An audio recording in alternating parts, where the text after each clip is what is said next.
Cek suara.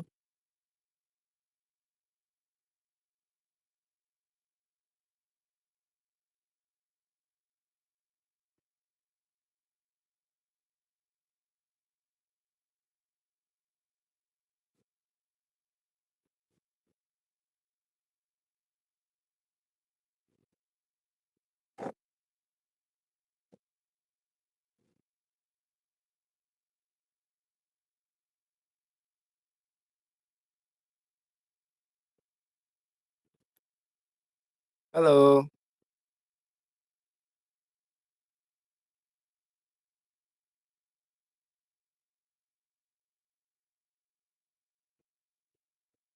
Oke, selamat malam. Apa kabarnya teman-teman semua? Aku sambil lihat dulu ini.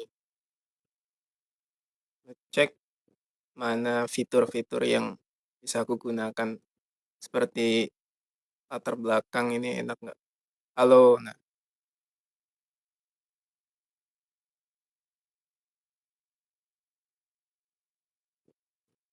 oke. Kita mulai aja ya teman-teman ya. Mohon maaf izin karena aku sedikit terlambat. Kurang lebih tadi aku mulainya jam 8:10. Jadi kita mulai. Selamat malam. Bagaimana kabarnya teman-teman? Semoga selalu dalam keadaan sejahtera dan dalam keadaan sadar. Karena ini merupakan akun kesadaran, jadi kita fokusnya menggunakan seluruh atensi kita kepada sadar, bukan kebahagiaan. Karena kalau kita mencari kebahagiaan, maka kebahagiaan itu sulit untuk didapatkan karena kita mencari. Sebelumnya, sebelum mencari, sebenarnya kita bisa menyadari dulu yang mencari kebahagiaan itu siapa. Makanya dalam istilah kesadaran, temukanlah diri sejati, bukan mencari. Karena diri sejati itu sudah ada di sini, sekarang. Tetapi semakin mencari, ya semakin menghilang. Karena bukan menemukan itu sudah ada. Misalnya contohnya, dalam sebuah ruangan, itu sudah ada, tinggal ditemukan saja. Walaupun ini kan mirip ya, menemukan, mencari. Selamat malam juga, Kak. Sehat selalu juga. Nah, topik pada malam hari ini sedikit ini ya, sedikit spiritual dan berbasis pengalaman subjektif. Kenapa? Karena topik pada malam hari ini namanya astral projection atau proyeksi astral. Jadi dalam kurang lebih 1 jam ke depan, aku akan memberikan atau membagikan miskonsepsi. Pertama, kesalahpahaman. Yang kedua, definisi-definisi daripada astral projection dari sudut pandang kesadaran dan juga penelitian. Baru yang ketiga mungkin tata cara.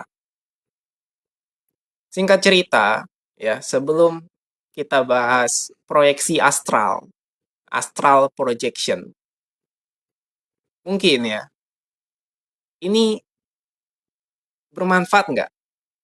Mungkin kurang lebih ada yang mengira bahwa apa sih astral projection itu? Gunanya apa? Lalu apa hubungannya dengan kesadaran? Karena sebagaimana teknik lainnya atau pengalaman fenomena lainnya, astral projection itu minimal kalau kalian mengalaminya sekali, baik tidak disengaja ataupun secara sengaja, itu pertama membuat kalian menyadari dan mengalami ternyata realitas itu bukan hanya satu, bukan hanya tunggal. Lebih bisa memahami banyak sekali realitas. Jadi di situ seperti pengalaman yang, oh ternyata ini loh, ada loh yang sebuah sensasi begini. Sehingga kamu akan semakin terbiasa mundur menjadi latar belakang. menjadi latar di mana ya itulah kesadaranmu yang mengamati dan menyaksikan ruang ini. Ruang dari segala fenomena yang tayang dan tenggelam. Yang muncul dan tenggelam ini semua fenomena. Tapi ada di belakang fenomena namanya noumena yang selalu abadi, yang selalu ada dan hadir di situ. Sehingga mungkin nanti di akhir ya, kenapa kadang ada yang menganggap bahwa dengan astral projection itu sama dengan law of attraction atau sama dengan manifestasi atau bahkan juga sama untuk lebih menyembuhkan tubuh, healing. Ya bisa saja. Makanya aku kasih ilustrasi gambar ini, ada sebuah impian atau sebuah wujud daripada realitas di pikirannya tapi memancar keluar. Jadi di topik pada malam hari ini sebenarnya aku disclaimer juga, ini ada pengalaman subjektifku, di mana pengalamanku melakukan dan mengalami astral projection bisa jadi belum relevan buat kamu, dan kamu juga mungkin nggak mau melakukan itu. Cuman ini sebagai salah satu dari teknik, cara untuk mengembangkan kesadaran atau spiritual. Yang mana ini penting. Kalaupun memang kamu tidak ingin melakukan astral projection, tapi minimal kamu punya sudut pandang baru tentang bagaimana sih realitas itu ternyata punya banyak lapisan. Lapisan keakuan ya. Keakuan itu saja punya banyak lapisan atau dimensi. Sehingga kalau kita itu sebenarnya merujuk pada diri, diri itu ya, diri itu apa kan? Diri itu yang ada hanya diri biasanya. Yang ada hanya si diri ini. Tapi diri itu apa?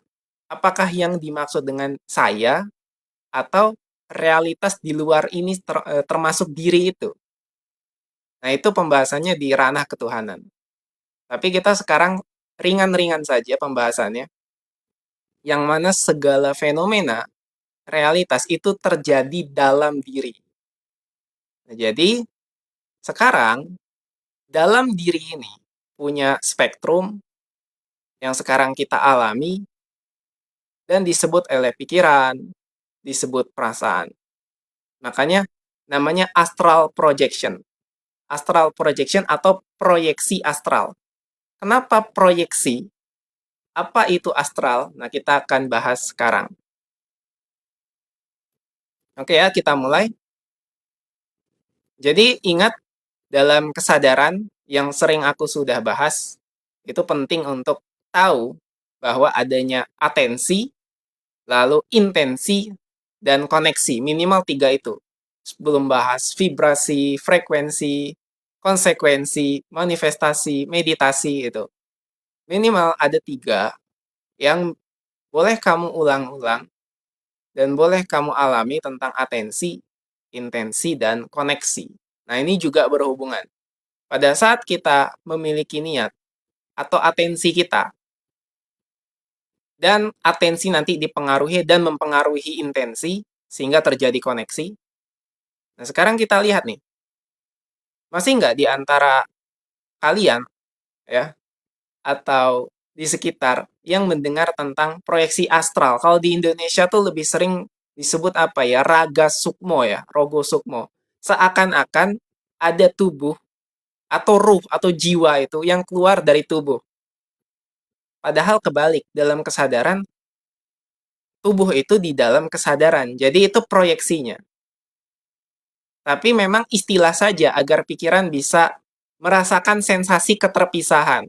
Adanya tubuh, tubuh yang di dalam ini keluar. Seakan-akan mengalami sensasi, oh aku bisa melihat tubuhku. Keluar dari tubuh ini dan melihat lagi. Jadi kesimpulannya kalau dari kesadaran, kamu bukan tubuh. Ya kan, tubuh adalah kamu hidup melalui tubuh, kamu bergerak dengan tubuh, tapi kamu bukan tubuh. Nah, karena itu, setelah kita menyadari dari kesadaran, apa selanjutnya? ketika sudah mengalami fenomena keluar dari tubuh, out of body experience. Tapi kita selaraskan lagi dengan kesadaran, atensinya. Nah, yang banyak disalahpahami konteksnya ini, dikira keluar dari tubuh. Jadi banyak sekali yang mengira, oh aku meninggal, aku masuk alam lain, aku masuk dimensi lain. Padahal itu hanyalah proyeksi pikiran. Yang mana pikiran ini memang dahsyat, ya sakti juga. Tapi kita sekarang berbicara dari sudut pandang kesadaran dan penelitian yang sudah banyak diteliti. Jadi ini salah satu yang membuat masyarakat Indonesia terhambat dengan pengalaman dan pengetahuan begini kadang karena ada ketakutan. Ada sebuah belief, keyakinan, yang menganggap bahwa kalau keluar gitu ya dari tubuh, seakan-akan nanti bisa bertemu dengan jin atau setan, masuk ke alamnya gitu. Jadi, ini aku disclaimer dulu bahwa ini bukan tentang kesaktian, bukan tentang supranatural, tapi ini memang sebenarnya kalau kita konsisten, ini hal yang sebenarnya biasa dalam kesadaran. Karena tujuan daripada kita mengalami kehidupan sehari-hari adalah dengan bertumbuh, dengan mengalami semua perjalanan ini. Dan salah satunya adalah dengan mengalami struktur realitas, dan bukan hanya tentang fisik, tapi astral. Makanya definisi astral itu gini ya, kalau proyeksi gampang lah ya, sudah gampang, sudah kita ketahui. Minimal gini, otak itu memancarkan, pemancar, memproyeksikan. Lebih tepatnya pikiran itu. Otak secara fisik, di dimensi fisik ini, itu ya bergerak sebagai pemancar, dan yang memunculkan segala fenomena tayangan itu adalah pikirannya. Lalu astralnya apa? Sebutan untuk astralnya apa? Apakah astral ini awang-awang gitu ya? Dimensi yang nggak tampak, yang nggak fisik? Gampangnya gini, astral itu gelombang. Sebagaimana kita tubuh, ini gelombang. Ada getaran, ada vibrasi yang mendiami sebuah zona wilayah tertentu dan menjadi wujud. Nah, astral juga begitu, gelombang. Gelombang yang kalau kita mau lebih dalam, lebih struktur lagi, lebih masuk lagi, ya seperti bahan. Ingat bahwa dalam kekosongan ruang jagat semesta ini adalah kekosongan yang dipenuhi oleh banyak frekuensi, gelombang-gelombang, dan kita hidup dalam kepenuh dari gelombang itu.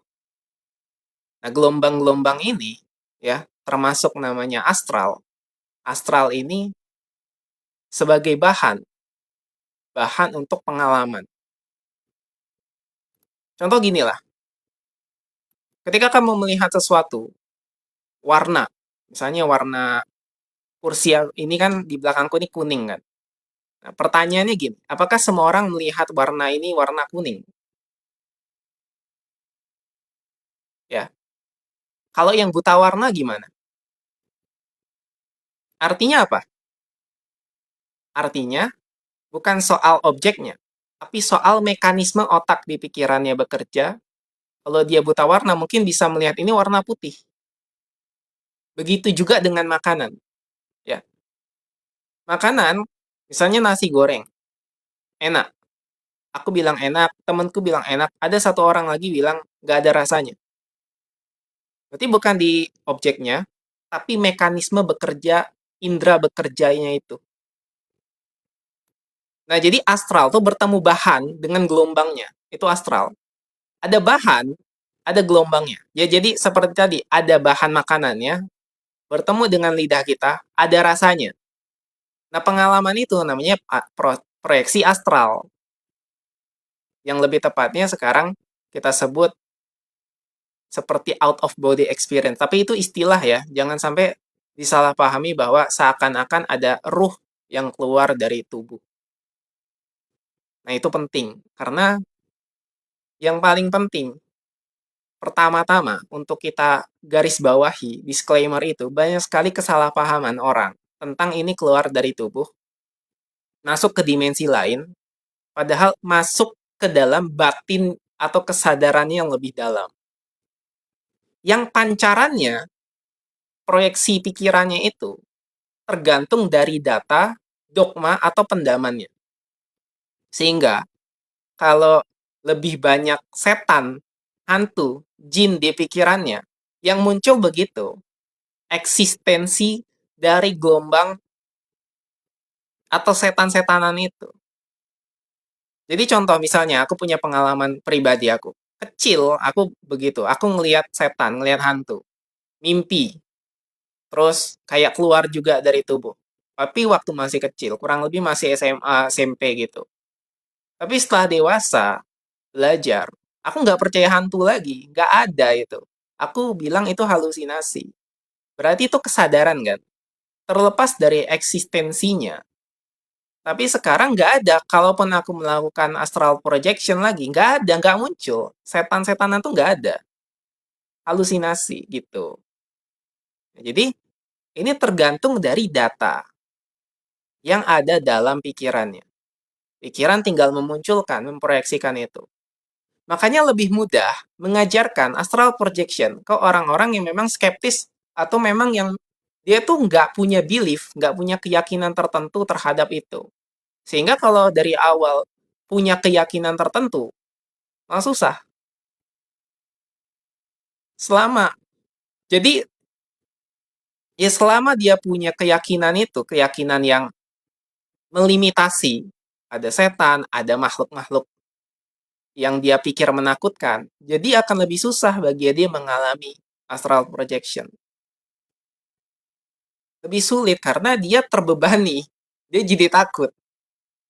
Justru resikonya di situ, kan begini, ada yang bertanya, kalau astral projection, proyeksi astral ini, beresiko nggak? Kamu tidur, itu ada resiko nggak? Tidur, nggak ada kan? Sama. Justru malah akan beresiko ketika punya ketakutan tertentu. Sama seperti mimpi, ketika punya banyak pendaman, mimpi buruk yang muncul. Nah itu dia resikonya di situ, mimpi buruk muncul, dia istirahatnya jadi nggak nyaman, malah terbebani, fisiknya malah jadi terganggu, jadi sakit, dan lain sebagainya. Nah itu pertama ya. Maka yang kedua, tadi kita bahas bahwa setelah kita melakukan atau mengalami proyeksi astral, apa apa nih yang terjadi setelah ini? Tentunya kita punya pengalaman, merasakan sensasi, realitas. Itu bukan seperti yang mungkin saat ini hanya satu, hanya oh realitas tuh hanya ini ya, hanya dimensi fisik gitu. Yang akhirnya kita jadi punya sudut pandang lain karena ini berhubungan dengan sudut pandang modern science, ilmu pengetahuan modern yang cenderung kepada materialistik. Bukan berarti salah karena memang itu struktur dari pikiran. Pikiran yang mewakili teknis, matematis, dan mekanis. Jadi di sini pikiran untuk bergerak dalam bentuk sainsnya. Nah, kalau biasanya terbiasa untuk ya di situ-situ aja gitu ya, maka sulit tuh melakukan pengalaman spiritual. Nah, salah satunya agar bisa mengalami sensasi pengalaman spiritual, cobalah dengan melakukan proyeksi astral gitu. Jadi, apapun yang nanti mungkin dialami, kalau ingin mencoba ya, tapi kan biasanya ada banyak ketakutan. Ada yang bahkan sampai, ah nanti kalau nggak balik lagi gimana? Nggak. Jadi gini ya, ruh kamu nggak keluar. Nggak ada yang keluar. Justru ya, kalau menurut penelitian atau menurut ahli, atau itu ada dua. Memang ada dua. Gini, jadi yang pertama itu, ada yang jiwanya itu mengembang. Jadi merasakan sensasi dimensi di atasnya atau dimensi astral lah sebutannya biar gampang. Itu yang pertama. Jadi memang jiwanya itu yang mengembang, merasakan. Oke, nanti langkah awalnya itu di pembahasan akhir ya, step by stepnya, tata caranya. Tapi ini penting dulu nih untuk disadari, untuk dipahami jiwa. Nah, yang kedua ya, aku nggak begitu setuju dengan yang jiwa keluar, jiwa mengembang. Memang bisa dikatakan begitu, tapi bagiku ini bukan soal jiwa. Ini bukan soal sesuatu yang keluar, tapi menurutku ini pikiran juga. Jadi bukan masuk ke dimensi lain, tapi ini justru pikiran yang memproyeksikan. Jadi ini pikiranmu tetap dari pikiranmu yang mereplika realitas yang lebih liquid, lebih cair, sehingga seakan-akan ada sensasi terpisah, kamu keluar dari tubuh.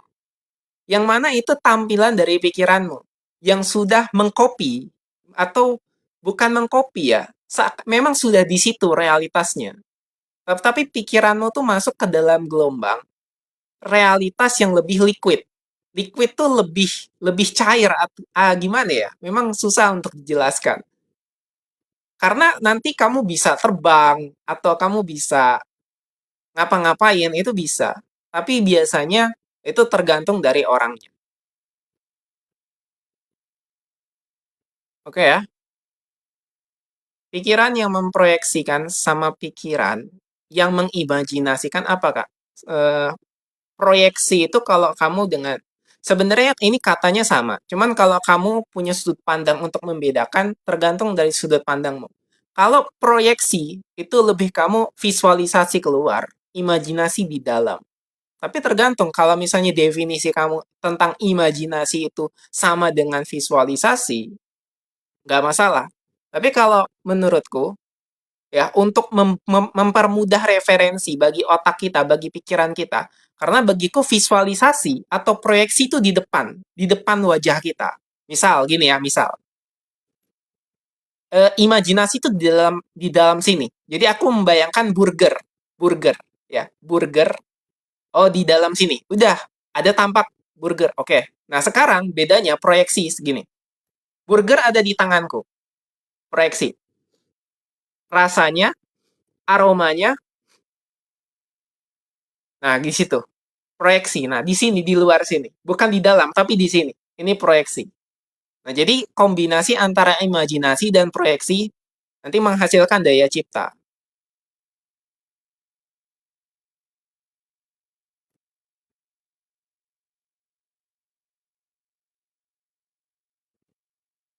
Pikiran sudah diam. Bisikan di hati tidak ada. Tapi masih ada sensasi panas. Nah, sensasi panasnya di tubuh kah? Atau di mana? Pak Marcel atau Mas Marcel Maulana Ibrahim. Kalau masih ada sensasi, karena pikiran yang nggak ada, bisa jadi itu energi. Nah, nanti itu coba dirasakan lagi, disadari lagi itu, karena nggak tahu nih kita. Aku secara pribadi nggak tahu, itu banyak faktornya yang bisa membuat Anda merasakan sensasi itu. Kita lanjut bahwa sebenarnya kalau kita mau mempraktekkan astral projection itu gampang, selama kamu pertama konsisten, dan yang kedua melepas dogma-dogma yang melekat, termasuk dogma ketakutan, kekhawatiran. Kamu masuk dalam dirimu sendiri yang lebih dalam. Kesadaran di mana itu REM, kamu masuk ke melewati fase REM, Rapid Eye Movement, Ras Reticular Activating System, di mana kedalaman kesadaranmu itu di trans, namanya di zona trans ya, gelombang otak theta, alpha ke theta, dan bahkan bisa lebih lagi. Kalau berdasarkan penelitian yang sekarang tuh ada gamma, epsilon, itu pakai super conscious mind. Jadi kalau diukur pakai EEG, elektroencephalograph itu ya, semakin dalam semakin dalam kondisi kesadaranmu, itu akan semakin mudah. masuk ke dalam kesadaran batinmu. Jadi sebenarnya ini merupakan eksplorasi diri, eksplorasi ruang batin. Jadi menarik ya, kalau misalnya kita sekarang tuh memahami diri sejati itu yang mana sih? Apa sih diri sejati itu? Kan susah ya kalau kita tuh mau menjabarkan dengan pikiran. Ya coba alami. Lah kalau misalnya ada diri sejati, berarti ada diri tidak sejati ya. Nah, itu istilah dari dualitas. Yang mana sebenarnya dalam saat yang bersamaan kita diri sejati dan diri tidak sejati. Cuman pengalamannya itu, kamu berada di zona atau spektrum yang mana pengalamannya itu? Pengalaman kesadaran kan? Apakah lebih dominan berada di diri tidak sejati, sehingga kamu lebih sering merasakan penderitaan atau mencari kebahagiaan, atau memang kamu menyadari kamu yang mengawasi, mengamati, kamu bukan si kebahagiaan dan si penderitaan itu. Kamu yang bisa memunculkan adanya kebahagiaan dan penderitaan. Kamu yang tahu bahwa penderitaan dan kebahagiaan itu ada sebagai eksistensi dan kamu bisa merasakannya sebagai pengalaman. Jadi, kamu tidak terjebak, kamu tidak mencari-cari karena yang disalahpahami. Misal sekarang ya, kayaknya kalau ngomong astral projection, ini kayaknya topik apa ini? Mungkin ada orang-orang yang kayak, wih keren, atau gimana gitu. Padahal sama, ini seperti pembahasan kalau kita tuh cari uang. Kalau kita ngomongnya dunia material, yang kita cari apa? Uang kan? Tapi, ada orang-orang yang kayaknya merasa tidak puas nih di dunia material. Seakan-akan susah, seakan-akan penuh dengan persaingan dan gejala-gejala yang membuat mental apa orang sekarang tuh bilangnya kena mental gitu. Akhirnya carilah sumber lain, sumber kebahagiaan lain, yaitu spiritual. Mulailah mencari-cari pengalaman. Oh, kebahagiaan yang lebih hakiki, padahal enggak, dua-duanya sama. Mau mencari material dan spiritual itu sama-sama pencarian. Jadi, kalau dari awal aku akan bilang bahwa semua pencarian itu berujung pada ketidakbahagiaan. Karena pencarian yang mencari. Dari awal kita sudah material dan spiritual itu sendiri. Sadari itu. Jadi kalau misalnya punya niat ingin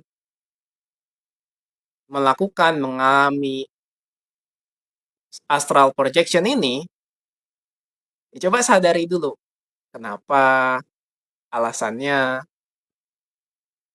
Jadi muncul sebuah fenomena dan tayangan daripada kesadaran.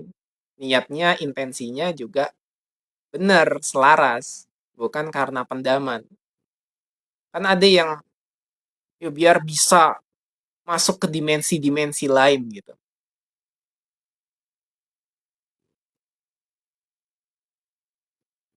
Oke ya, berarti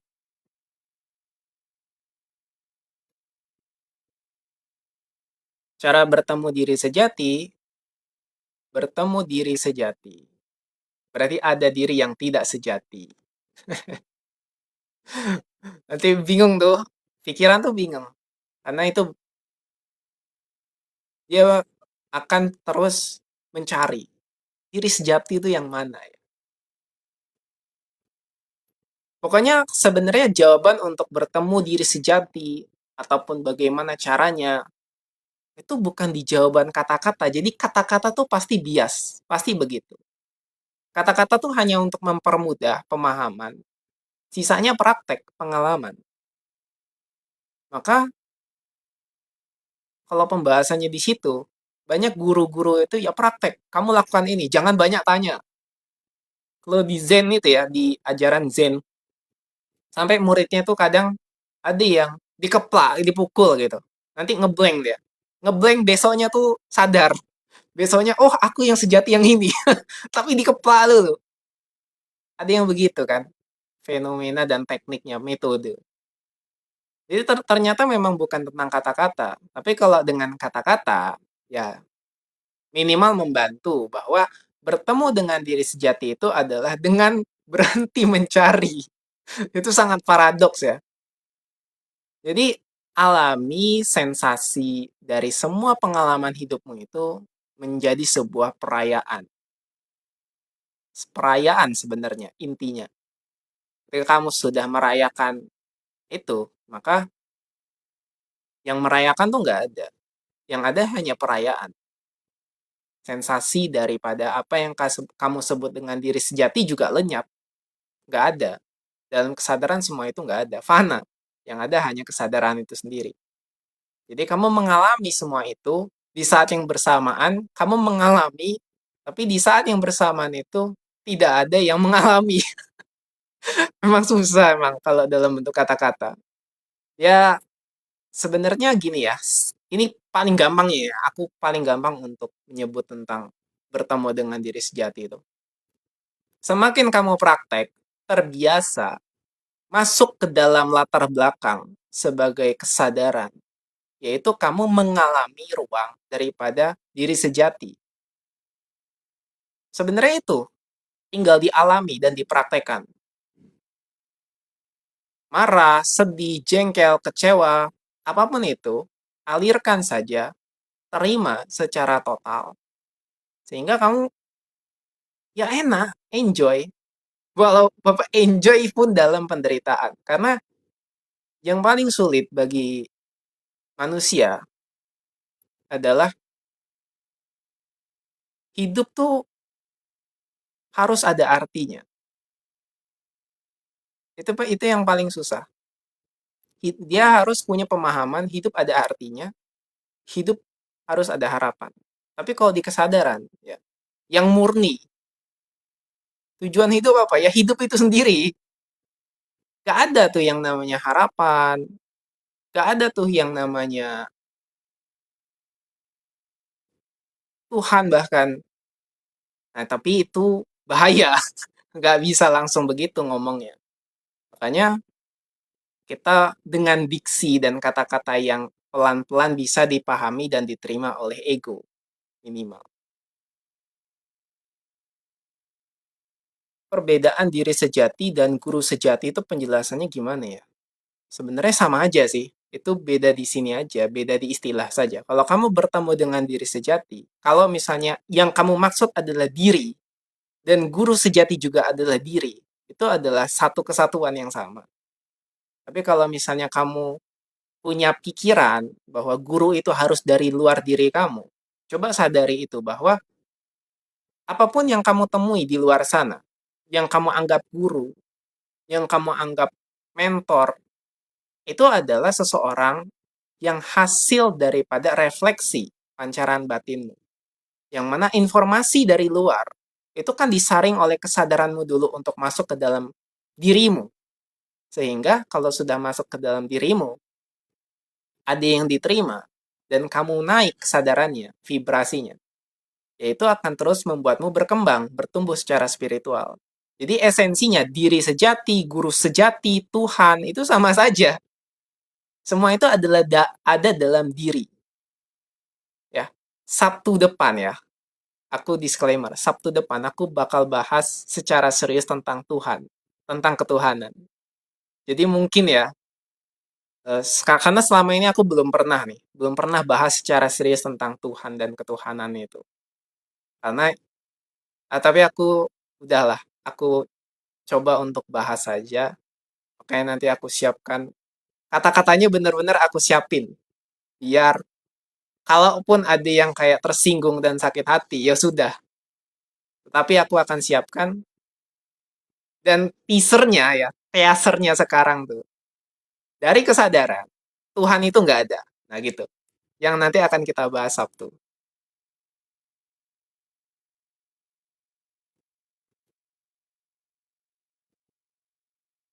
Apakah kalau menerima semua yang terjadi, suguhan Tuhan, berarti sudah berkesadaran, Bang? Penerimaan ya. Paradoks penerimaan tuh gini ya. Nih, gini. Jadi, ini simpelnya gini, simpelnya. Saat seseorang, ya, misalnya mencapai berkesadaran, walaupun nggak mencapai ya, nggak ada yang mencapai berkesadaran. Dari awal dia sudah kesadaran itu sendiri yang sekarang menyadari, untuk menjalani pengalaman berkesadaran. Ini ada berkesadaran, dan ini ada penerimaan. Tapi sebelum penerimaan, dia harus ada pengenalan dulu. Nah, pengenalan paradoksnya, dia nggak akan bisa mengenal kalau belum menerima.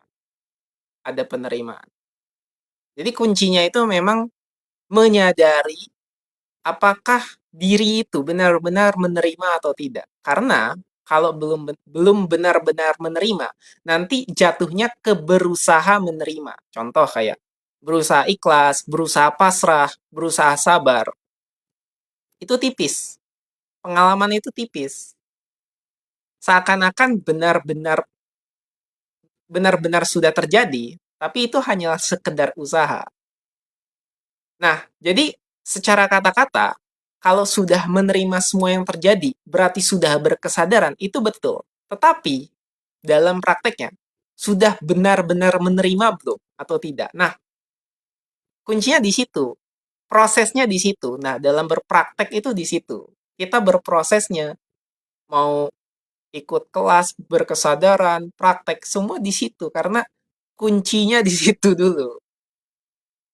Bukan hanya di kata-kata.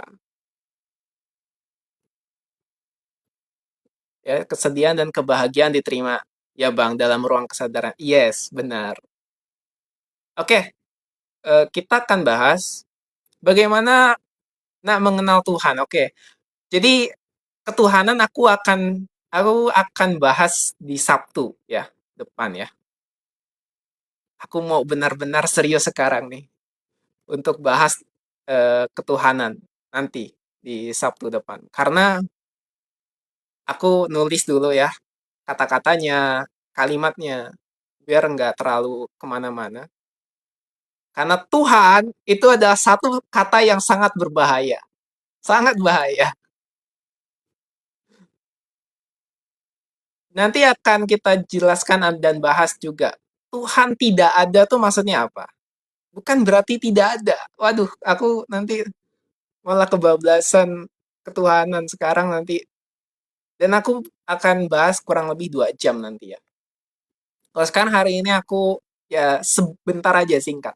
Jadi kita akan masuk langsung ke pembahasan tata cara. Bahasa simpel yang mana? Tadi, bahas Tuhan atau apa? Oke ya, ikutan Bang ya. Belum paham. Yang mana yang belum paham? Yang mana? Kalau topik pada malam ini, ya aku mau bongkar tuntas tentang Tuhan Sabtu nanti ya. Seru pokoknya. Aku aku gini ya, aku sampai kalau ini dipotong-potong bahaya. Aku sampai udah mikir kalau kata-kata bahasanya dipotong karena sangat sensitif, sangat-sangat sensitif. Kalau sampai dipotong, nanti di-share, disebar kemana-mana itu bahaya sekali loh. Karena nyangkut Tuhan. Siap ya? Iya. Ya, kesadaran dan Tuhan akan aku bahas Sabtu. Sekarang kan Selasa nih, Selasa, Rabu, Kamis, Jumat, Sabtu. Sabtu itu aku bahas. Mudah-mudahan kalau misalnya aku pulang awal, Sabtu. Kalau misalnya aku nggak hadir, mungkin nanti aku akan ini ya, aku akan buat postingan besoknya, minggunya gitu. Tapi semoga Sabtu aku bisa. Kita bahas jadi tekniknya. Nah, oke. Tata cara agar bisa melakukan proyeksi astral. Oke ya? Sebenarnya simpel. Ada 2 metode ya. Yang aku lakukan pun biasanya metode yang kedua. Metode pertama tuh metode langsung. Metode langsung itu adalah metode namanya penglihatan astral. Itu penglihatan astral di mana penglihatan astral tuh kalau kamu sudah terbiasa open awareness, stay di kesadaran. Yang mana aku pun kadang nggak pakai itu. Aku lebih mudah memanfaatkan celah metode kedua, yaitu metode tidak langsung. Oke, jadi berdasarkan pengalamanku saat ini juga, aku menggunakan metode tidak langsung, yaitu metode dengan tidur, masuk dulu ke tidur. Tidurnya 5 jam, sebenarnya 6 jam. 6 jam. Nanti kita tuh melakukan astral projection tuh di jam ke-6. Jadi pastikan dulu ini nggak boleh kurang tidur, nggak boleh pusing, nggak boleh nggak sehat, nggak boleh sakit, nggak boleh punya beban pikiran. Makanya prosesnya di sini, ya. Beban pikiran, stres, depresi. Coba sadari dulu kalau misalnya masih puyeng, masih menderita,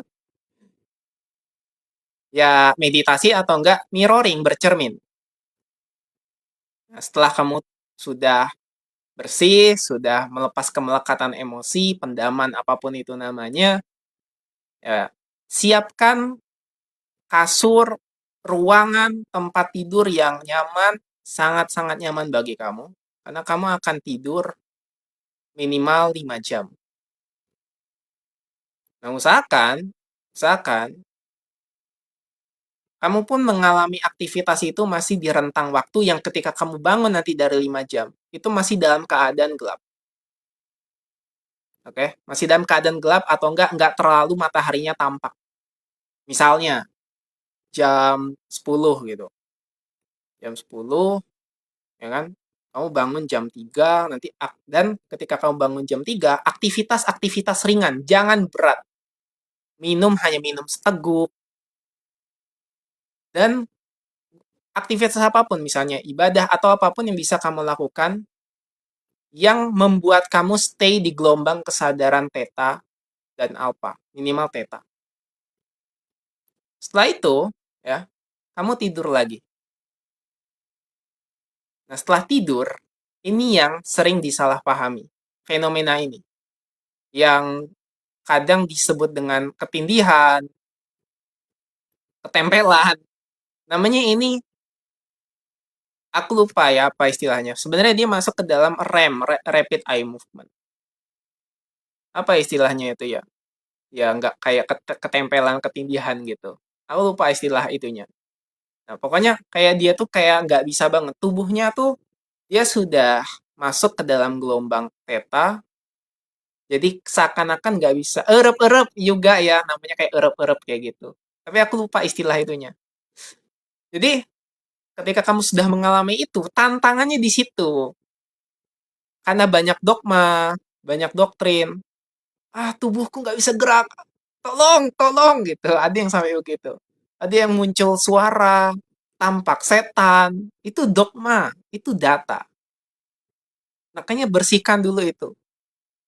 Kalau belum bersih, susah. Gak ada hantu itu. Ya, itu di pikiran. Jadi ketika sudah terbiasa, kamu masuk. Nah, di sini ada titik atau tipping point. Bedakan antara lucid dream dengan astral projection. Lucid dream itu bagiku adalah satu langkah awal menuju astral projection. Walaupun ada yang bilang bahwa lucid dream dan astral projection itu berbeda. Menurutku sama. Astral projection adalah tingkatan lebih lanjut dari lucid dream. Lucid dream tuh kamu sadar mimpi. Ya, jadi kamu berada dalam sebuah keadaan, kamu lupa, kayak kamu sedang menjalani rutinitas biasa. Waktu itu kalau pengalamanku yang membuatku sadar adalah aku kan lagi main. Aku lagi main gitu. Ketika aku lagi main, lagi biasa, lagi kayak dalam kehidupan sehari-hari. Ada pulpenku jatuh. Pas pulpenku jatuh, dia nggak nyentuh lantai. Dia kayak ngambang. Nah, dari situ aku baru tahu aku sedang mimpi. Nah, ketika sedang mimpi, baru. Nah, cuma bedanya antara lucid dream dengan astral projectionku, kamu tuh tahu bahwa realitasnya ini lebih liquid, lebih cair. Dan kadang memang kamu melihat karena mengalami kalau di lucid dream kamu sebagai sudut pandang pertama memang. Makanya di astral projection kamu akan melihat tubuhmu sendiri. Itu aja bedanya sebenarnya. Walaupun ada yang membedakan, tapi menurutku sama. Itu dalam realitas yang diciptakan atau diproyeksikan oleh pikiranmu. Yang mana nih sekarang, saat ini, ya, kamu sedang melihat layar, kamu sedang melihat seluruh realitas ini, itu dengan pikiranmu juga. Ini semua realitas yang kamu tangkap dengan pikiranmu, bukan realitas sesungguhnya. Itu ya. Jadi semua ini ya hasil daripada pikiranmu. Makanya kalau yang dia, mohon maaf ya, buta gitu kan, apa yang dia lihat? Realitasnya gitu.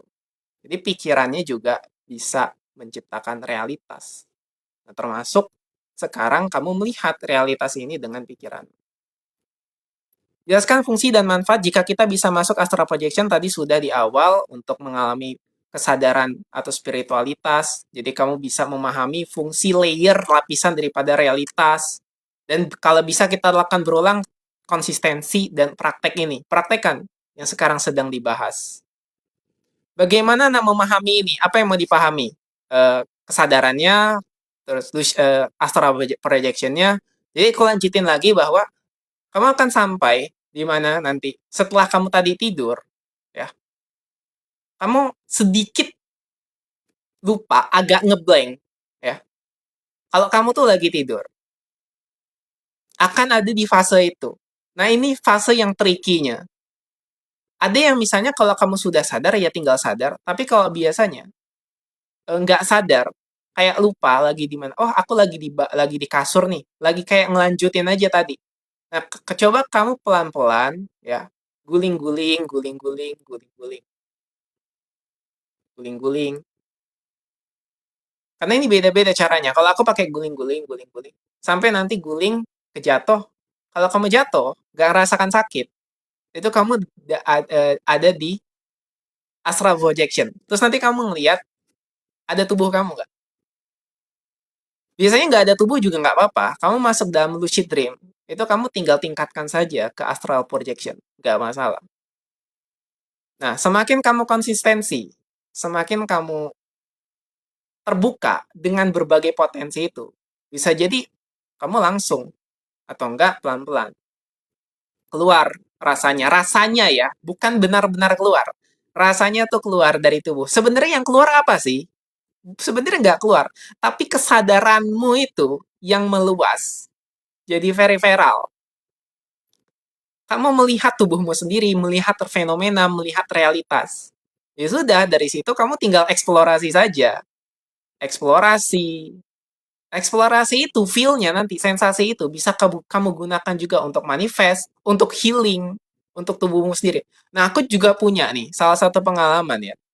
Aku kan dulu ingin belajar salto. Salto depan, salto belakang gitu. Tapi kan kalau jatuh di realitas fisik sakit kan. Ya. Jadi aku di situ, di alam, atau ya di proyeksi, astral projeksi. Salto-salto lah aku di situ. Bisa.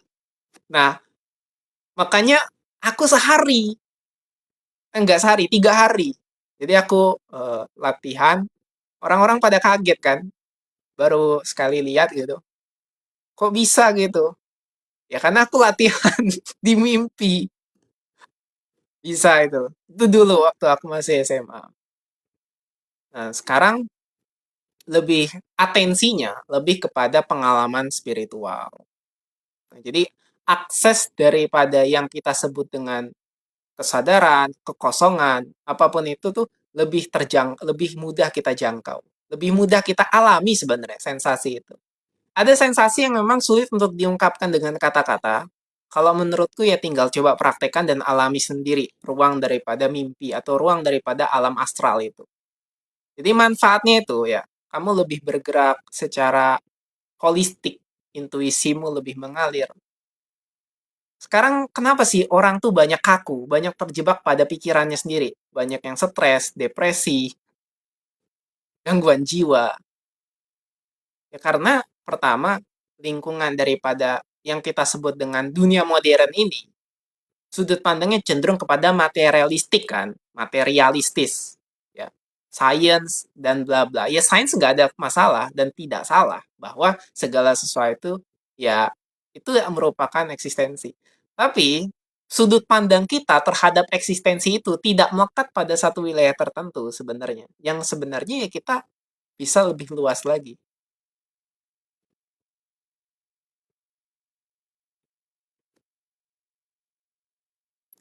Oke, misal ya, jika kita sudah memahami bahwa kesadaran fisik bukanlah eksistensi, maksudnya bukan hanya satu-satu eksistensi, jelaskan cara memanfaatkan. Oke, jadi kira-kira yang paling ingin dimanfaatkan tuh dari sudut pandang apa? Karena kalau dari sini, kita pasti punya keinginan kan? Nah, keinginan ini coba disadari dulu. Karena keinginan ini kita harus tahu dari sudut pandang apa? Dari pengenalan, dari penyadaran, dari pengalaman, nah, atau dari penyaksian. Nah, ini penting. Bukan berarti kita nggak boleh punya keinginan. Karena keinginan itu pasti dasarnya dari pikiran.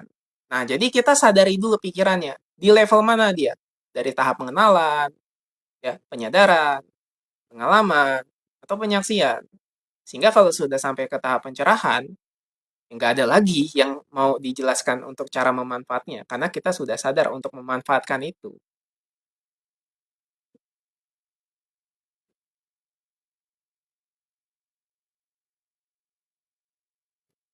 Mungkin gini ya, sebagai contoh ya, salah satu contoh. Paling tahap awal lah, pengenalan dulu ya.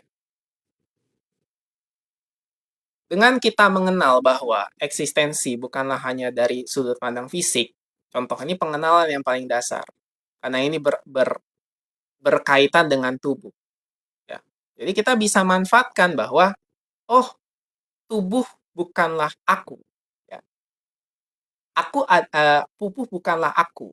Ya. Tapi aku bergerak melalui tubuh dan bergerak dengan tubuh. Dengan memanfaatkan siklus dari apa yang kamu sebut dengan ya perputaran, mekanisme, apapun yang pikiran kamu itu ya sebut ya. Kamu bisa secara struktur nanti mengalami namanya kesadaran kosmik ya. Ya, kesadaran kosmik lebih tepatnya. Karena dengan kesadaran kosmik tuh kamu jadi tahu ada blueprint ya, ada desain yang mana ini bisa membantu kamu untuk menggenerate atau ya healing lah bahasa simpelnya, healing tubuhmu. Itu satu. Yang kedua, dengan memanfaatkan astral, visualisasi, terus proyeksi ini, kamu sadar bahwa realitas itu memang liquid. Dengan intensi dan koneksi yang sesuai, yang selaras, cobalah untuk bermanifestasi. Kan akhirnya jadilah bermanfaat. Maaf, saya mau belajar, Kak. Untuk trik memasuki cara latihan astral projection bagaimana? Ya, tadi sudah disebut ya. Memanfaatkan kualitas hidup lebih baik, misal mencapai kemakmuran, Bang. Berarti manifestasi. Bisa. Jadi, coba gini. Coba sadari bahwa ada yang namanya kekosongan dalam dirimu itu. Nah, kekosongan itu punya potensi, punya intuisi, ingin mencapai kemakmuran, ya. Berarti ada sebuah keinginan saat ini, ya, belum mencapai kemakmuran. Nggak apa-apa, nggak salah. Berarti tinggal disadari dulu. Akses bahwa intuisi dari kekosongan itu yang sebenarnya itu adalah daya cipta, ya kan? Kurang lebihnya begitu, karena kalau ini dijelaskan itu, tapi kalau nggak dipraktekkan, itu jadi susah. Apakah kita bisa membuat mimpi? Kalau misalnya ingin masuk ke lucid dream, membuat mimpi, itu sadar mimpi bisa. Adakah cara masuk astral ekstrim dan cepat? Kalau misalnya ya, pengalamanku, paling cepat itu. Paling cepat tuh dengan meditasi mendalam. Jadi, meditasi mendalam itu sebelum tidur. Dan memang sudah diniatkan ingin astral projection. Jadi, semua teknik yang aku ketahui itu kupraktekan tapping, harap harap poin-poin. dari yang aku bisa lakukan itu puasa, nggak makan, puasa 72 jam loh ya. Nah, jadi udah gitu. Terus emang nggak mikirin apa-apa, kosong aja. Satori, dah, momen Satori. Nah, terus gabungkan dengan tidur 5 jam itu. Masuk udah. Tapi itu subjektif ya. Ingat subjektif. Subjektif bukan berarti tadi, apa namanya, yang aku sebutkan tadi tidak bekerja. Yang tadi itu sudah aku jelaskan tuh bisa dilakukan oleh semua orang. Yang penting intinya tadi ya, satu, lepas daripada pendaman, ketakutan yang selama ini melimitasi kamu dari melakukan astral projection, proyeksi astral. Apakah caranya cocok untuk penderita insomnia? Oke, insomnia itu karena apa dulu? Pas insomnia tuh pikirannya apa? Sebenarnya adalah cara yang cocok bagi seseorang yang siklus tidurnya normal. Kalau insomnia, sebenarnya itu karena banyak pikiran. Punya pikiran yang terus tayang, nggak bisa diatur. Memang pikiran nggak bisa diatur, tapi bisa kita saksikan. Makanya tahapnya tuh pengenalan, pengalaman, penyaksian itu penting sebenarnya. Kalau bagi aku ya, kan nggak tahu nih ya cocok apa enggak. Kalau mau dicoba silahkan, tapi aku juga pernah ngalami insomnia waktu dulu itu. Karena stres sebenarnya salah satu penyebabnya stres. Karena stres ingin mengendalikan, ingin pengakuan bahwa itu kan cara kerja mekanisme otak memang begitu. Salah satu mekanismenya untuk kita bertahan hidup adalah dengan mengendalikan. Mengendalikan situasi, kondisi, mengendalikan hidup. Coba sadari siapa yang ingin mengendalikan itu. Yang mana memang default atau secara sistem begitu ya, akhirnya banyak orang yang tidak sadar ingin mengendalikan, ya begitu akhirnya orang-orang kan banyak dalam siklus penderitaan. Cari uang sebanyak-banyaknya, cari cari jabatan sebanyak-banyaknya yang nggak akan pernah puas.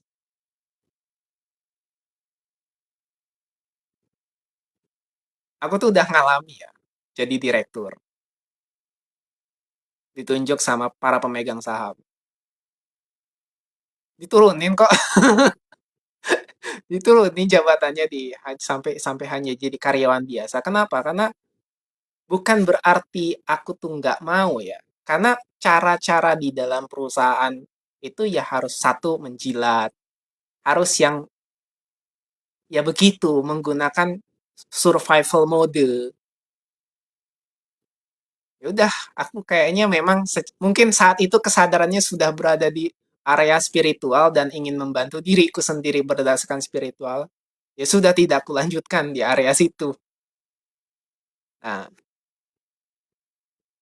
tapi ya balik lagi kalau seseorang punya kesadarannya berada di zona yang bagi dia cocok untuk fighting, bertempur, ya nggak apa-apa, nggak ada yang salah. Ini semua gerakan daripada kesadaran itu sendiri. Nggak ada lah yang sebenarnya salah. Yang jadi masalah adalah ketika kamu menyesalinya. Penyesalan tuh pikiran, penyesalan, ketakutan. Kenapa itu terjadi? Ya sudah terjadi, selesai. Yang penolakannya itu yang sering harus disadari karena dengan kita menolak bahwa energi kita malah bocor di situ, di penolakan yang tanpa kita sadari detik per detik dalam kehidupan kita. Nah, itu yang salah satu efek sampingnya kadang membuat kita jadi insomnia dan apapun. Tapi nggak tahu ya, mungkin itu adalah medis. Coba cek dulu, aku nggak tahu. Kalau aku pribadi insomnia tuh satu karena stres. Karena stres dulu. Jadi kalau aku tidur sekarang mau tidur kapanpun bener-bener tidur, tidur aja udah. Kapanpun tidur gitu. Apalagi kalau ngantuk kan enak. Tapi kalau misalnya ya istirahat, tidur. Selesai.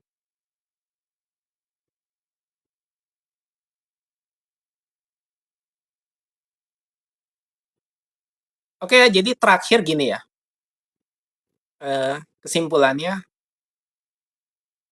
ketika kamu berada dalam zona deep sleep atau trance sebenarnya itu, kamu menggunakan aktivitas otak yang sebagai pemancar ini untuk memproyeksikan realitas atau lapisan realitas selain daripada dimensi fisik ini. Atau gampangnya mungkin pikiranmu memproyeksikan realitas dari alam material ke alam yang lebih subtle, yang lebih halus. Tapi semua sensasi itu bisa kamu rasakan juga secara real dalam pengalaman spiritualmu. Itulah proyeksi astral. Yang penting caranya adalah dengan kamu tidur cukup. Ya. Kalau banyak masalah, biasanya kebangun tuh sendiri dalam dalam pertengahan. Makanya coba gunakan di hari Minggu ya atau Sabtu ya. Pokoknya besoknya tuh kamu nggak perlu ada aktivitas yang berat, nggak perlu ada planning, nggak perlu ada rencana. Begitu banyak aktivitas, apakah dapat menutup kesadarannya? Pengalaman sensasi terhadap aktivitas itu, apakah membebani pikiranmu atau tidak? Tapi kalau misalnya aktivitas itu dari kesadaranmu, murni dari intuisimu, justru akan lebih mengembangkan pengalaman spiritualmu, lebih mengembangkan bertumbuh secara kesadaran. Tapi kalau aktivitasmu itu dipengaruhi karena lebih banyak pendaman dari area pendaman. Contoh, misalnya kamu bekerja karena survive, karena memang hidup harus berjuang, hidup itu kerja keras. Nah, dari dogma atau dari belief, dari latar aktivitas begitu, itu kan pendaman. Otomatis itu akan menyebabkan pola, perilaku, tingkah laku, dan tindakan. Itu yang sebenarnya menghalangi kesadaranmu. Yang mana kesadaranmu sebenarnya telah ada, tapi kamu menutupinya tanpa sadar. Bukan berarti perjuangan, kerja keras, itu hilang. Itu sebagai eksistensi tetap ada. Tapi bagaimana kamu secara sadar menerima, mengakui, menyadari bahwa aktivitas dan segala apapun yang terjadi itu merupakan fenomena yang tayang dan tenggelam dalam hidup. Karena hidup ini sebenarnya dalam kesadaran, bukan sebaliknya. Jadi, ketika kesadaranmu itu yang memproyeksikan termasuk segala sesuatu yang berada dalam kesadaran, tinggal disadari, maka kesadaran itu yang memantulkan kembali apa yang akan terjadi dalam kehidupan.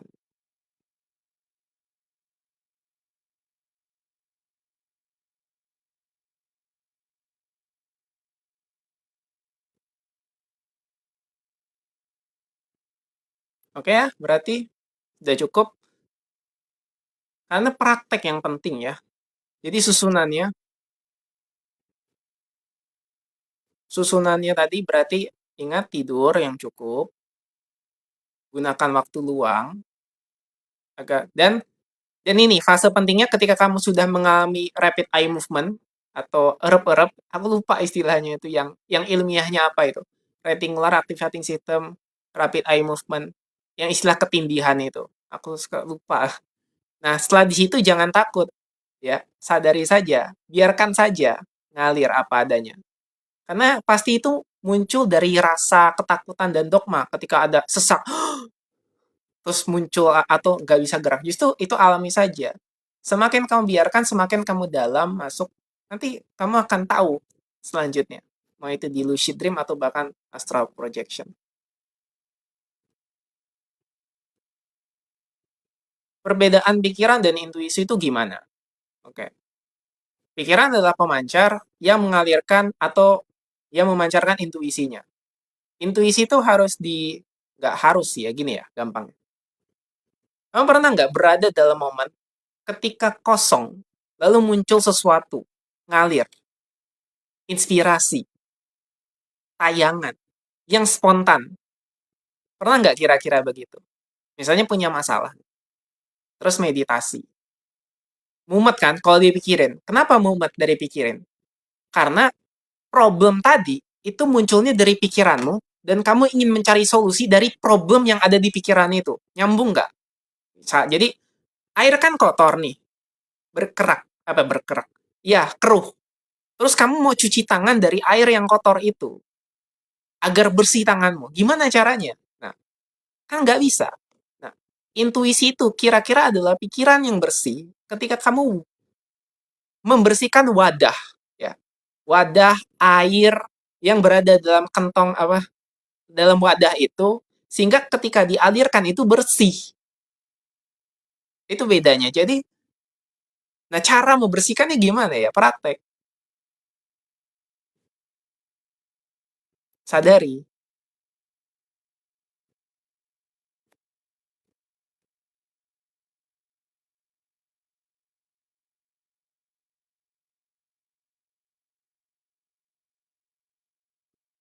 Oke, ada lagi? Nah, mungkin terakhir ya. Bagaimana sih akhirnya kita bisa memanfaatkan tadi proyeksi astral itu dengan nih digambar, manifest. Ya sama, itu istilahnya sama. Ketika kamu mudah untuk memproyeksikan sesuatu dalam astral, berarti kamu juga punya sense nih, sensasi dan sense. Sense itu ya kemampuan untuk bisa menyelaraskan dengan intuisi, dengan potensinya, melihat bahwa, oh ternyata realitas itu liquid ya, liquid, nggak kaku, nggak serigid, nggak sekaku itu. Sehingga tinggal coba jalani, praktekkan, dan rasakan sendiri dari manifestasi itu. Nah, tapi kunci dari manifestasi itu, ingat bahwa atensi, ya, intensi, koneksi, konsekuensi ini termasuk di dalamnya frekuensi, vibrasi, ya.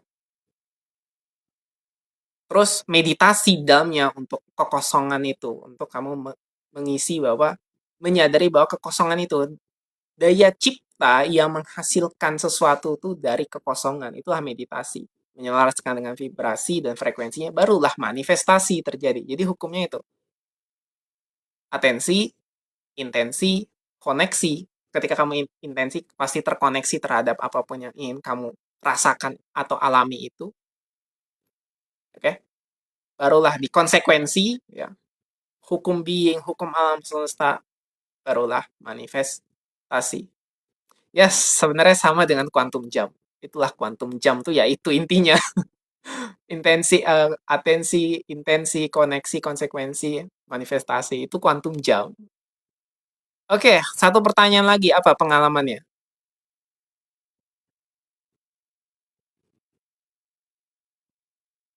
Bahkan kalau quantum jump itu sudah dieksplorasi materinya.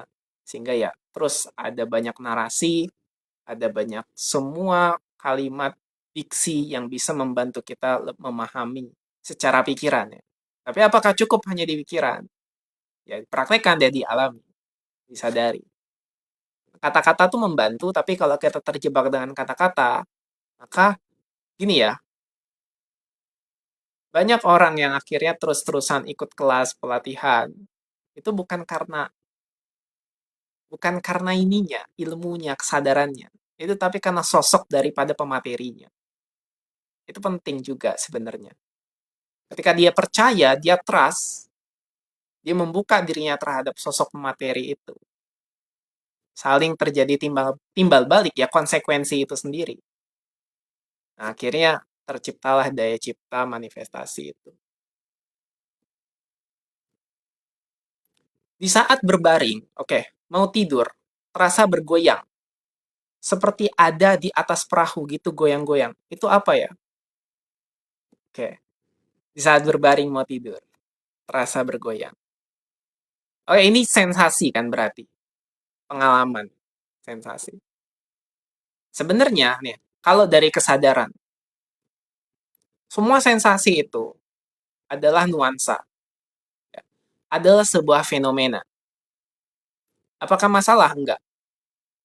Jadi, kalau kita itu sadar tentang fenomena itu, berarti kita bisa mundur ke latar belakang yang nomenanya. Ketika kita sadar nomina ini, yang tahu, yang merasakan, bukan yang dirasakan. Kan yang dirasakan yang terasa bergoyang itu ya. Yang tahu dan yang merasakan itu coba sadari siapa? Nah, yang noumena itu. Dengan kita menyadari noumena, maka kita mulai melakukan pengalaman transcendence namanya. Transcendence. Nah, nanti jawabannya itu secara subjektif kita bisa tahu sendiri. Itulah yang namanya intuisi. Sekarang misalnya gini, apakah ada rasa sakit atau rasa tidak nyaman, ya, rasa bergoyang-goyang itu, apakah ini pengalaman spiritual atau ini eh, ya kalau misalnya ini ada rasa nggak nyaman, rasa sakit itu masalah. Tapi kalau nggak ada, ini hanyalah sebuah fenomena. Ya coba sadari aja.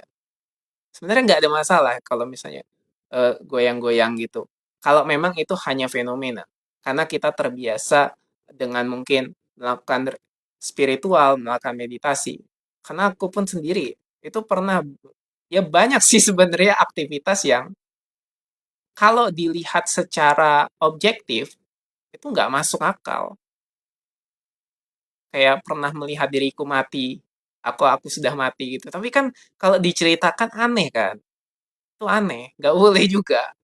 Jadi ya banyak juga lah, tapi itu subjektif. Subjektif itu artinya tidaklah elok, tidaklah yogianya tidak untuk disebarkan secara umum.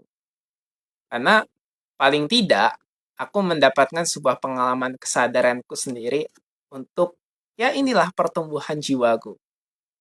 Jadi sebenarnya pertanyaan dari lebih lebih efisien atau lebih benar, lebih efektif ya. Ketika terasa bergoyang-goyang itu, sensasinya itu berapa lama goyangan itu terjadi? Ya kan goyang-goyang tuh. Lalu apakah nyaman atau enggak? Lalu berapa lama? Sudah dari kapan gitu? Ya sensasi kan sebenarnya. Jadi sensasi itu tinggal disadari saja. Selama nggak ada masalah, itu hanyalah sensasi. Yang sebenarnya jawabannya sudah ada dalam diri kita sendiri.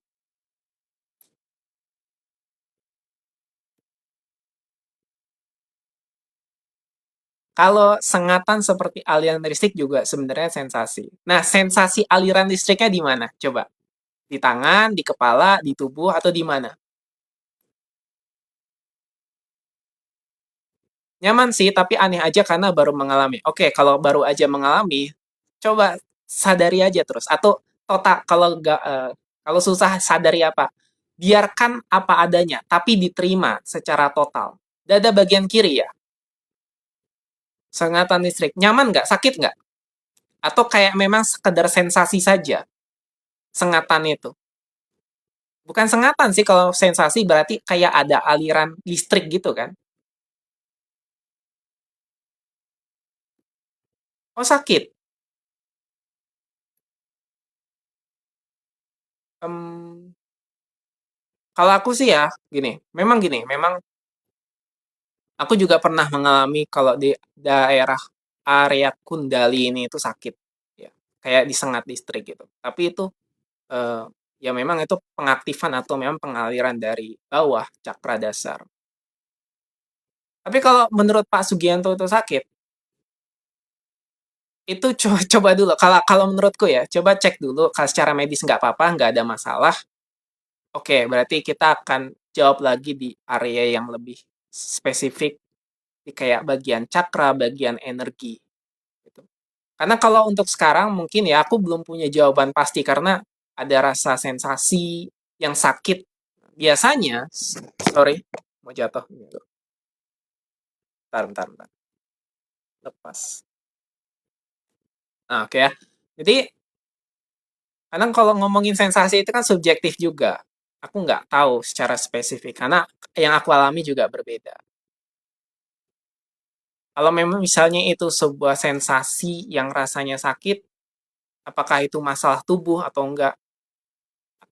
Coba datang datangnya itu pas kapan? Apakah pas pikiran kita mumet, semeraut, atau gimana? Kayak benturan lagi kan? Karena ya aku nggak bisa jawab secara pasti untuk saat ini. Sensasi saya kenapa sekarang asik kalau sendiri? Ya sadar ya nyaman ya apa ya? totalitas saja menikmati kesendiriannya, hening, sensasi itu. Karena sensasi itu ya berarti sensasi hanyalah sensasi yang bisa kita alami sebagai ruang dalam kesadaran kita. Apalagi dalam kesendirian kan, nyaman, nikmat. Ada yang takut dengan kesendirian. Nah, ada yang takut dengan kegelapan. Makanya sampai ada yang takut dengan kematian, ruang sempit dan lain sebagainya. Semua indikator itu, indikasi itu ya tinggal disadari secara total. Ketakutan dan kekhawatiran itu hanyalah sensasi untuk kita sadari dan kita menyadari siapa yang tahu bahwa itu takut, itu nikmat, itu nyaman. Semakin kita terbiasa menyadari itu, ya kita tahu kita bukan itu semua. Dan kita tahu, kita sadar, kita yang mengalami. Bukan yang dirasakan, bukan yang dialami, kita yang mengalami. Kita yang tahu. Bang, Bang di awal-awal belajar meditasi sering terjadi sensasi. Namun sekarang saat meditasi malah nggak pernah lagi. Oh, berarti sudah bagus. Sudah dalam keadaan non-dual, di mana memang inilah sensasi itu ya hanya sekedar sensasi, makanya tadi yang ku bilang. Berarti ini tahapnya itu sudah dalam di ruang kesadaran itu sendiri. Ya justru itu yang menjadi sebuah apa ya pertumbuhannya. Nah, sensasi itu nggak perlu ada. Nanti ya ini dalam sebuah keheningan kekosongan itu. Jadi jangan aneh, justru malah bagus. Nggak pernah lagi ada sensasi. Inilah yang sebenarnya kita proses sebagai kesadaran.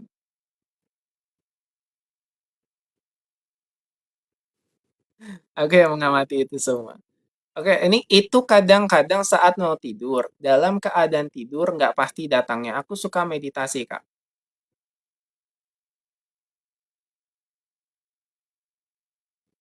Oke, pernah coba Pak Sugianto ini pernah coba meditasi cakra jantung kembar nggak? Karena kayaknya ini, aku nggak tahu ya dapat dapat ini nih. Tiba-tiba kayak suka meditasi, tujuan meditasinya apa? Punya ini nggak? Punya sensasi atau punya rasa, punya emosi nggak? Punya pendaman emosi nggak? Terima kasih, jawabannya sama-sama.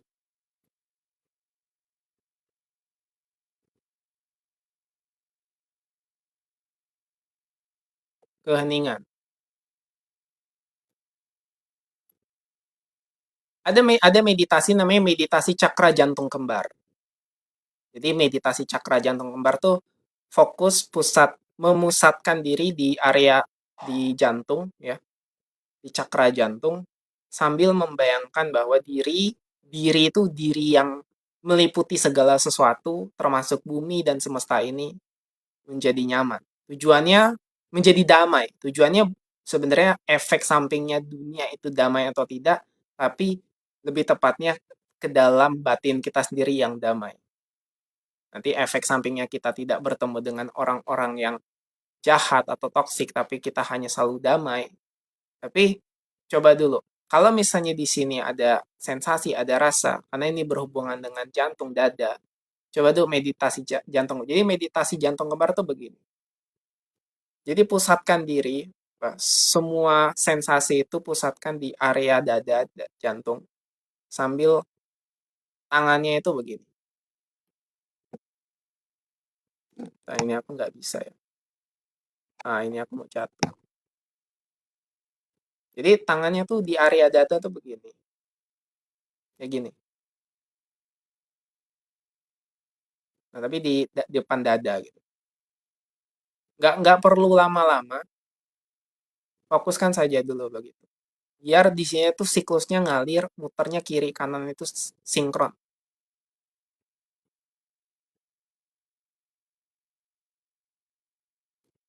Iya, gitu yang selalu aku meditasikan. Kalau kalau misalnya itu selalu yang dimeditasikan, coba yang lain. Biar nggak terfokus dan terpusat di situ. Karena fokus daripada meditasi itu bukan selalu kita bermeditasi. tapi agar ini tuh ngalir. Kadang karena gini ya, tujuan daripada penyelarasan itu bukan tentang selalu kita berada di situ, nanti stuck. Tapi agar terus ada proses, berarti ada perubahan, ada pergerakan. Ketika bergerak, ketika berubah, itu lebih variatif, lebih kita tuh meluas, periferal. Lebih sadar tentang adanya perluasan pergerakan daripada semesta ini. Jadi, kebanyakan meditasi itu juga nggak bagus. Kenapa? Karena nanti stuck dia. Kayak misalnya, aku dulu kan terapi energi itu, memberikan energi secara terus-terusan, itu akan terjadi penumpukan. Nah, penumpukan itu juga nggak enak, nggak nyaman. Apa pengalaman sensasi yang kita dapat itu tidak boleh dibicarakan pada orang lain. Lebih tepatnya tidak bermanfaat bagi orang lain. Bukan nggak boleh, tapi nggak bermanfaat. Kenapa? Kalau dia tidak mengalami pengalamannya, bagaimana dia bisa memahami? Makanya praktek. Karena jembatannya itu di praktek. Bagi kita dan dirinya, bagi diri kita dan orang lain untuk bisa sama-sama. Minimal ada spektrum, ada ya nuansa pengalaman yang mirip-mirip di situ. Itu dengan praktek.